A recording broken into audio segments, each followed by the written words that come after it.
¿Por qué el mayor sonido de la historia humana no tiene una explicación que cierre todos los agujeros? El 27 de agosto de 1883, a las 10 de la mañana, algo explotó en el estrecho de la Sonda, entre las islas de Java y Sumatra. El sonido de esa explosión fue escuchado en Australia, a 3.500 kilómetros de distancia. Fue escuchado en la isla Rodríguez, cerca de Mauricio, a 4.800 kilómetros. Fue escuchado en lugares separados por océanos enteros del punto de origen. Es el sonido más alto jamás registrado en la historia humana, 4 veces más poderoso que la bomba de Hiroshima, y la explicación oficial dice que fue un volcán. Puede que sea verdad, pero hay cosas en la historia de Krakatoa que no encajan, cosas que los libros de texto mencionan de pasada y luego olvidan, cosas que, cuando las examinas juntas, te hacen preguntarte si lo que explotó ese día era realmente solo un volcán. Esto es lo que encontré cuando empecé a investigar, y te advierto desde ahora, una vez que lo veas, no vas a poder dejar de verlo. Primero, los números, porque los números importan. La explosión de Krakatoa liberó una energía equivalente a 200 megatones de TNT. Para que entiendas la escala, la bomba más grande jamás detonada por el ser humano, la Tsar bomba soviética de 1961, liberó 50 megatones. Krakatoa fue 4 veces más poderosa que la mayor arma nuclear de la historia. Esa energía lanzó material volcánico a una altura de 80 kilómetros sobre la superficie de la Tierra.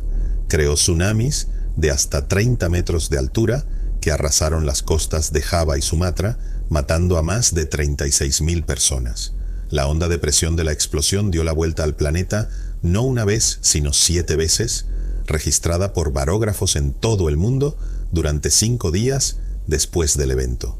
Y el cielo cambió.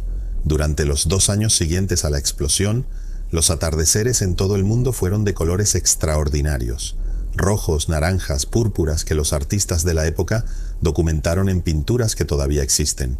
El artista noruego Edvard Munch describió haber visto un cielo de color sangre en Oslo en 1883, una experiencia que según él mismo inspiró El Grito, una de las pinturas más famosas de la historia. Todo eso está documentado. Todo eso es real.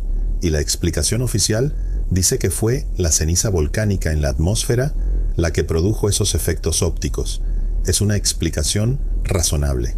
Pero entonces llegamos a las cosas que no cuadran. La primera es el sonido. El sonido de Krakatoa fue escuchado en 50 lugares diferentes, distribuidos por todo el planeta.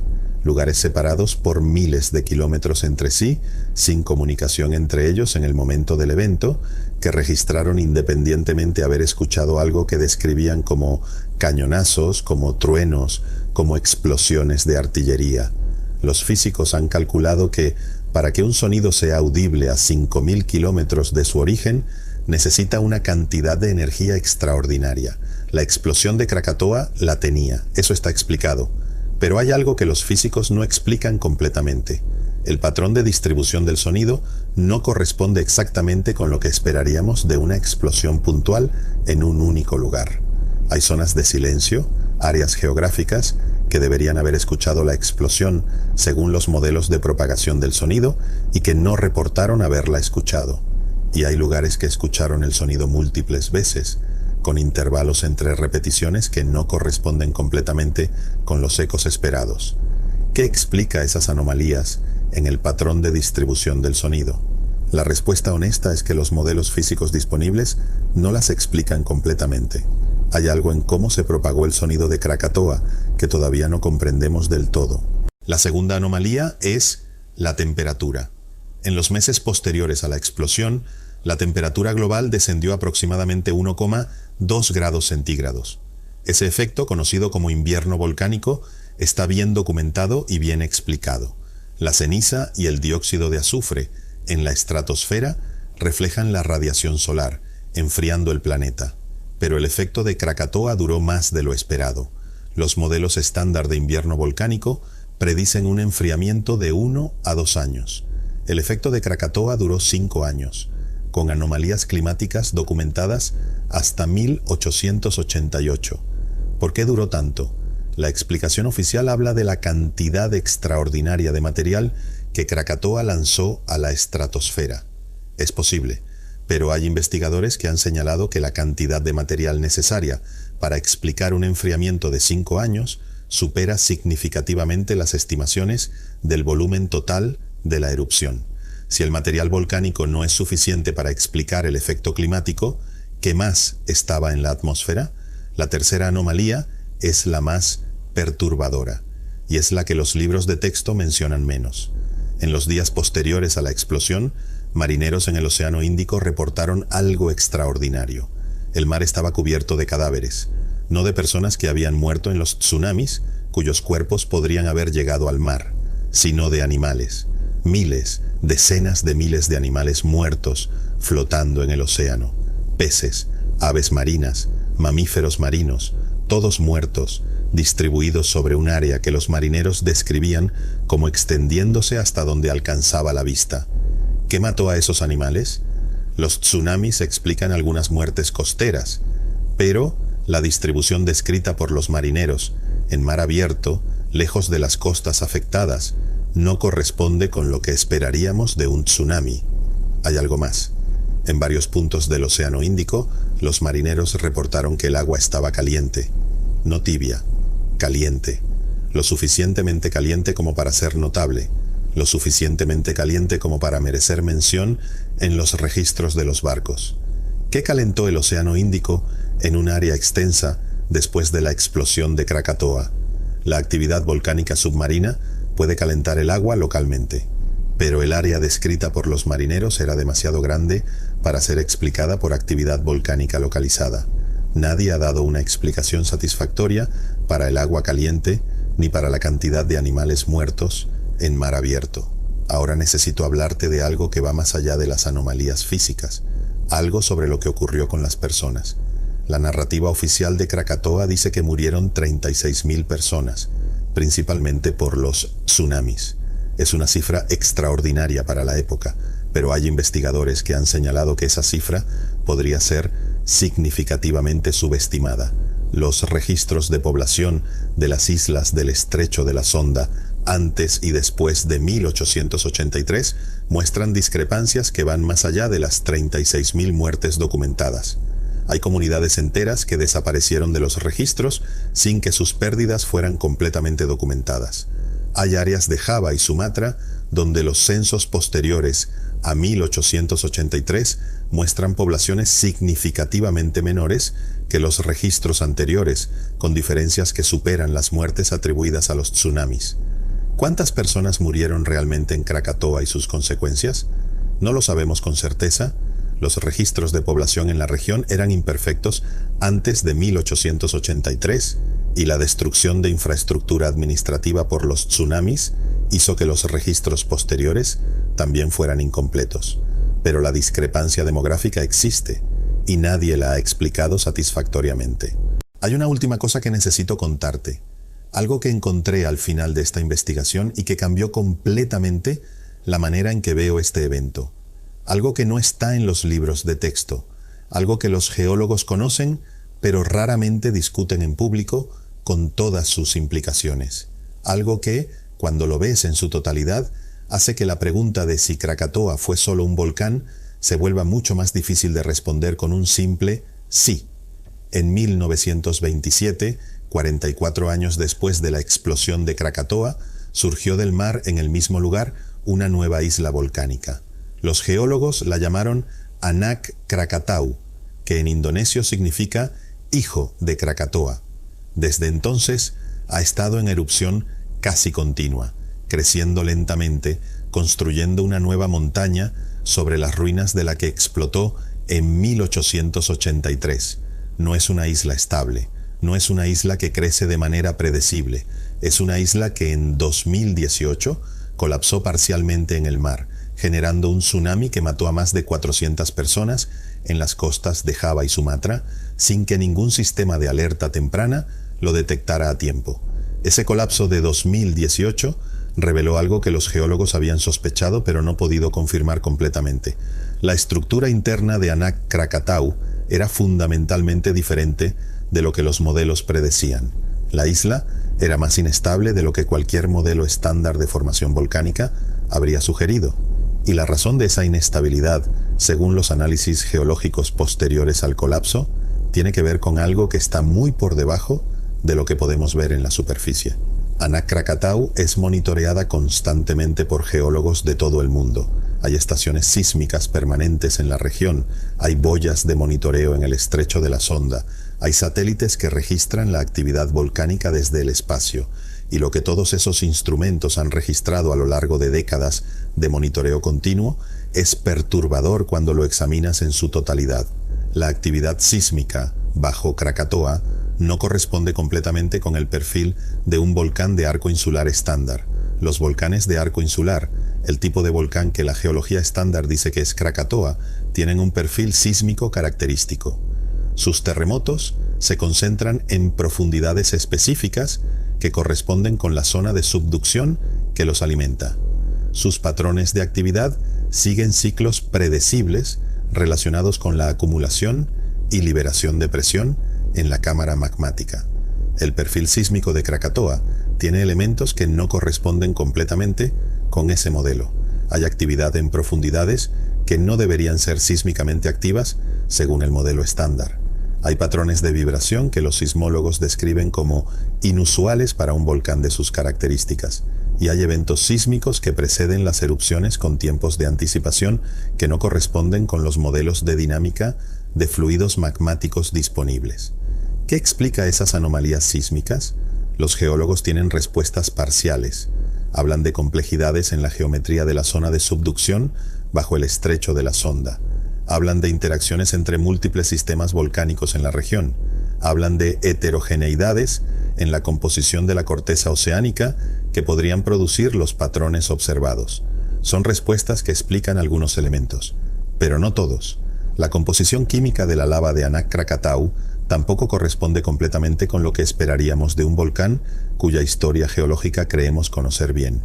Los análisis geoquímicos de las lavas emitidas por Anak Krakatau desde 1927 hasta el presente muestran variaciones que los geólogos describen como inusuales para un sistema volcánico de sus características.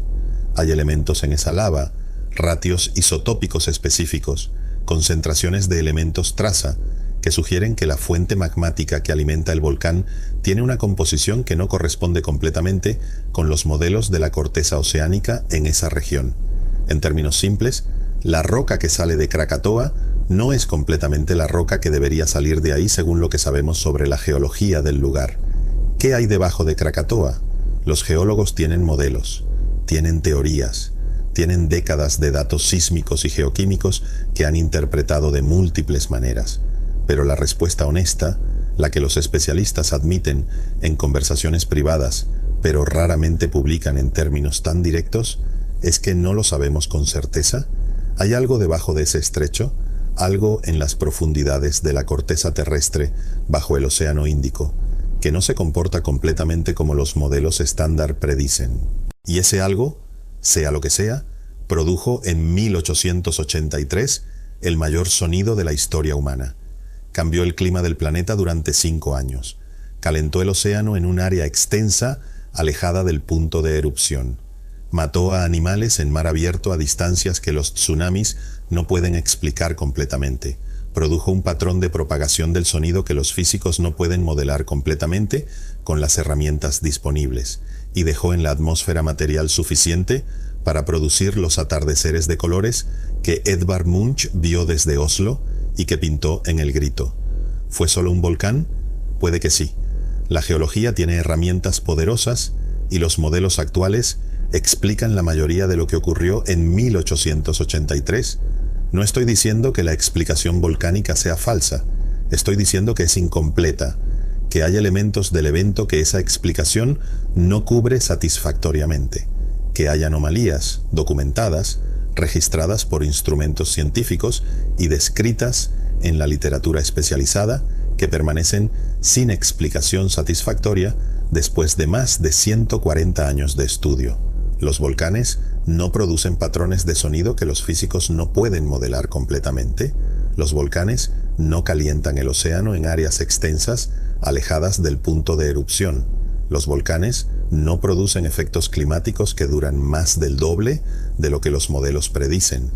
Los volcanes no tienen composiciones geoquímicas que no corresponden con la geología regional que los rodea, y los volcanes no generan perfiles sísmicos que los sismólogos describen como inusuales para su tipo. Krakatoa hace todas esas cosas, y la pregunta de por qué las hace no tiene respuesta completa en ningún libro de texto que yo haya podido encontrar. Pero hay algo más que necesito decirte antes de cerrar esta investigación, algo sobre lo que ocurrió en los años posteriores a 1883, que raramente se menciona en el contexto de Krakatoa, pero que, cuando lo examinas, añade otra capa de perturbación a una historia que ya tiene demasiadas capas sin explicar. En los 5 años posteriores a la explosión, entre 1883 y 1888, hubo en todo el mundo una serie de anomalías climáticas y atmosféricas que los meteorólogos de la época documentaron con detalle, pero que la narrativa estándar de Krakatoa no explica completamente. No hablo solo de los atardeceres de colores, que son el efecto más conocido y más fotografiado del periodo. Hablo de algo más sistemático y más perturbador. Las temperaturas en el hemisferio norte durante el invierno de 1883 a 1884 fueron las más bajas registradas hasta ese momento en múltiples estaciones meteorológicas europeas y norteamericanas. Ese descenso de temperatura está explicado por el efecto de invierno volcánico, pero la distribución geográfica del enfriamiento no fue uniforme. Hubo regiones que experimentaron descensos de temperatura muy superiores a lo predicho por los modelos, y hubo regiones que, según esos mismos modelos, deberían haber sido afectadas, pero que en cambio experimentaron temperaturas normales o incluso ligeramente superiores a la media. ¿Qué explica esa distribución irregular del enfriamiento? Los meteorólogos de la época no tenían los modelos climáticos para responder esa pregunta, y los meteorólogos modernos, cuando examinan los datos históricos, señalan que la distribución del enfriamiento post-Krakatoa tiene características que los modelos estándar de invierno volcánico no predicen completamente. Hay algo más. Las lluvias. En los 2 años posteriores a la explosión, los patrones de precipitación en múltiples regiones del mundo mostraron anomalías documentadas. Sequías en lugares que normalmente eran húmedos. Lluvias extraordinarias en regiones que normalmente eran áridas. Una redistribución de la precipitación global que afectó cosechas, que contribuyó a hambrunas en algunas regiones de Asia y África, y que los historiadores del clima han estudiado en detalle sin llegar a explicar completamente por qué la distribución fue tan irregular. Normalmente, las erupciones volcánicas grandes producen efectos climáticos que son relativamente uniformes a escala global, con variaciones que los modelos de circulación atmosférica pueden predecir razonablemente bien. Krakatoa produjo efectos que fueron significativamente más irregulares de lo esperado, más irregulares de lo que el tamaño de la erupción, por extraordinario que fuera, debería haber producido. Y luego está la cuestión de los colores. Los atardeceres extraordinarios que Krakatoa produjo en todo el mundo durante los 2 años posteriores a la explosión no fueron solo visualmente espectaculares, fueron físicamente inusuales.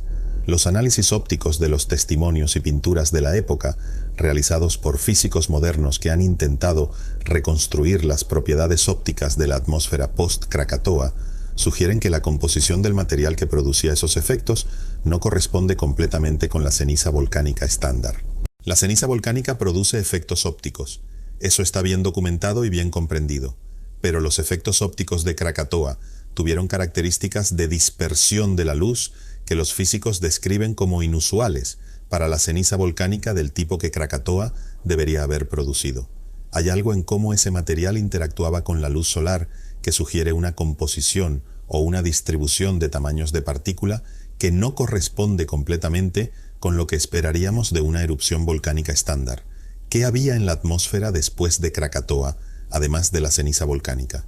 Esa pregunta no tiene respuesta definitiva, pero es una pregunta que los físicos que han estudiado los efectos ópticos del periodo hacen y que la narrativa estándar de Krakatoa no responde satisfactoriamente.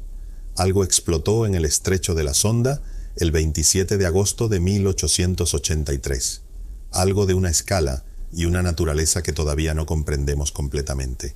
Algo que mató a decenas de miles de personas, que cambió el color del cielo en todo el mundo, que inspiró una de las pinturas más famosas de la historia, que produjo el mayor sonido que ningún ser humano ha escuchado jamás, que redistribuyó las lluvias del planeta de maneras que los modelos no predicen, que puso en la atmósfera material con propiedades ópticas inusuales y que sigue ahí, bajo el mar, activo, creciendo, preparándose para hacer algo de nuevo. La historia oficial lo llama volcán porque es la explicación más conveniente disponible. Y puede que tengan razón, pero hay demasiadas preguntas sin respuesta, demasiadas anomalías documentadas, demasiadas cosas que no encajan completamente para cerrar el expediente de Krakatoa con una sola palabra. Conveniente no significa completa, y completa es lo que todavía no tenemos. Y mientras no la tengamos, la pregunta sigue abierta. La misma pregunta con la que empezamos esta investigación y que todavía no tiene respuesta satisfactoria. ¿Qué explotó realmente en Krakatoa? ¿Por qué sus efectos fueron tan irregulares, tan amplios, tan inusuales para lo que los modelos predicen? ¿Qué hay debajo de ese estrecho que sigue activo, que sigue creciendo, que colapsó en 2018 y mató a 400 personas sin que ningún sistema de alerta lo detectara a tiempo? ¿Y por qué, después de más de 140 años de estudio con las herramientas más sofisticadas de la ciencia moderna, todavía hay preguntas que no tienen respuesta? Eso es lo que no puedo dejar de pensar. No las respuestas, las preguntas.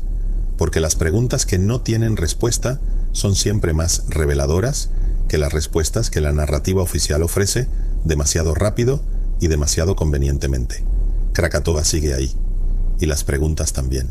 Si este video te ha hecho pensar, considera suscribirte. La investigación continúa. Y el próximo video va a lugares que la mayoría de los canales no se atreven a tocar. Nos vemos allí.